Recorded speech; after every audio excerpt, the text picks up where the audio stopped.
Kalau kita ingin menjadi penuntut ilmu sejati, salah satu faktor pertamanya apa? Wahjur awaidahum. Wahjur awaidahum. Anda harus punya pola yang berbeda dari mayoritas. Gak bisa sama. Harus beda. Tapi beda positif. Bukan beda meremehkan orang, bukan. Bukan berbeda menjelek-jelekan orang, bukan. Bukan beda nyinyirin orang atau merasa diri paling baik, paling bertakwa, bukan. Tapi begitulah kehidupan berjalan. Hadirin baca ulama-ulama kita. Baca sejarah para nabi dan rasul. Semua beda hadirin. Nggak seperti pola standar, enggak. Semua beda. Dan silakan baca sejarah atau biografi orang-orang besar di semua bidang dunia. Nggak ada yang sama. Semua beda.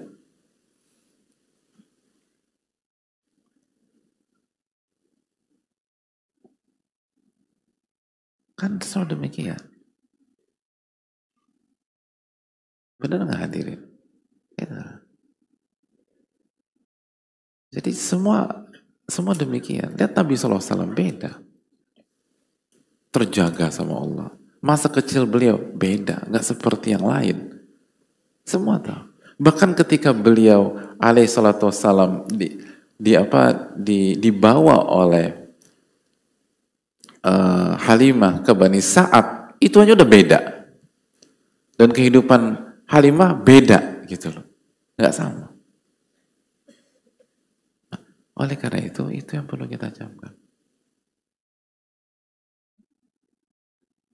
Karena kata para ulama, kalau pola kita sama, maka hasilnya pun juga sama. Kenapa para juara menjadi juara? Karena polanya beda. Kalau polanya sama, ya mereka akan hasilnya sama dengan yang lain. Karena output tergantung pada input, gitu aja. Apa yang Anda masukkan, ya hasilnya sama. Semua demikian. Oleh karena itu hadirin sekalian, itu semua sudah diajarkan Rasulullah SAW 15 abad yang lalu. 15 abad yang lalu. Dan dalam konteks bulan Sya'ban, kalau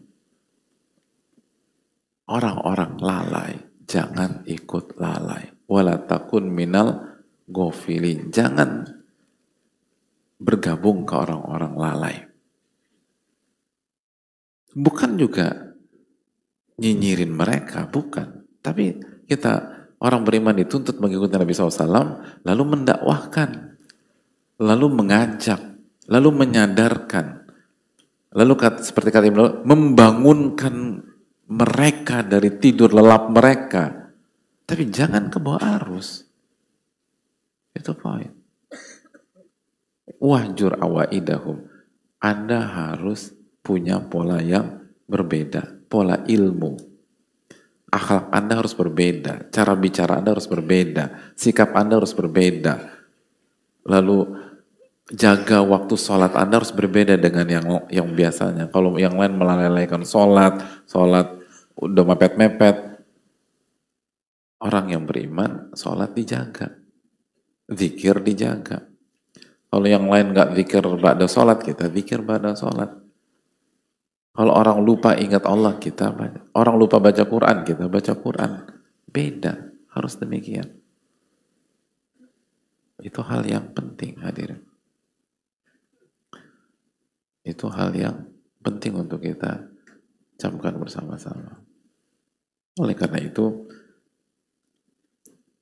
ini adalah spirit yang penting. Spirit yang penting. Orang-orang yang diberikan taufik bukan hanya bisa bertahan ketika kondisi sedang tidak kondusif, tapi bisa berprestasi. Coba evaluasi diri kita dan terapkan. Terapkan hadirin. Jangan sampai kita terbawa arus. Jangan sampai terbawa. Makanya kan kaidah tadi kan, idza dhaqal amru tasa'. Kalau kondisi itu nyempit, justru kita meluas gitu loh. Meluas. Itu apa namanya? Itu pola agama kita. Kondisi nggak kondusif justru meluas. Selalu demikian. Selalu demikian. Sunnatullah dalam hidup itu selalu demikian. Jadi semangat, apalagi kondisi misalnya banyak dari kita merasa kondisi misalnya kondisi sekarang kurang kondisif. Iya, tapi lihat pakai kacamata iman. Dan itu tadi, jangan jadikan manusia sebagai alasan. Jangan jadikan kondisi sebagai alasan dan seterusnya.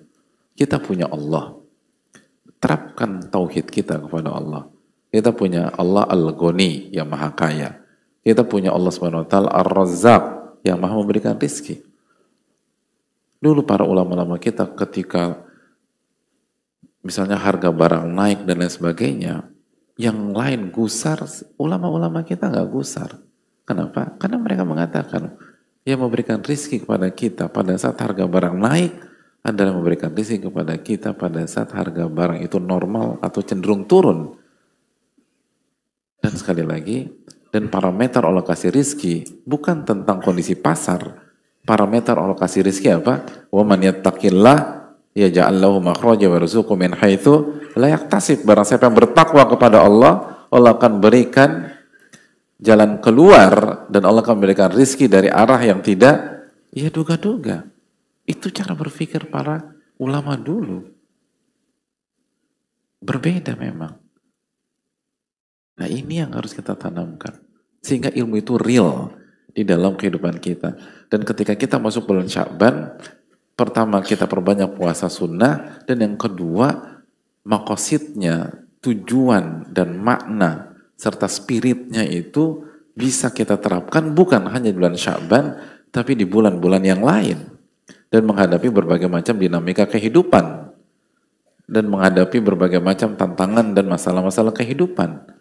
Begitu kondisi lagi menurun, manusia lalai, atau lingkungan lagi lalai, atau kondisi lagi lalai, kita justru meningkatkan performa dan mendulang prestasi, bukan untuk pembuktian diri, tapi untuk bertauhid dan beriman kepada Allah Subhanahu wa Ta'ala. Lagi-lagi untuk menjaga keikhlasan, kan sekali lagi kita diminta menjaga keikhlasan, maka kita cari ridho Allah Subhanahu wa Ta'ala. Allah inginnya saya begini, ya saya begini gitu loh. Nah ini pelajaran mahal buat kita bersama. Wallahu ta'ala alam bisawab.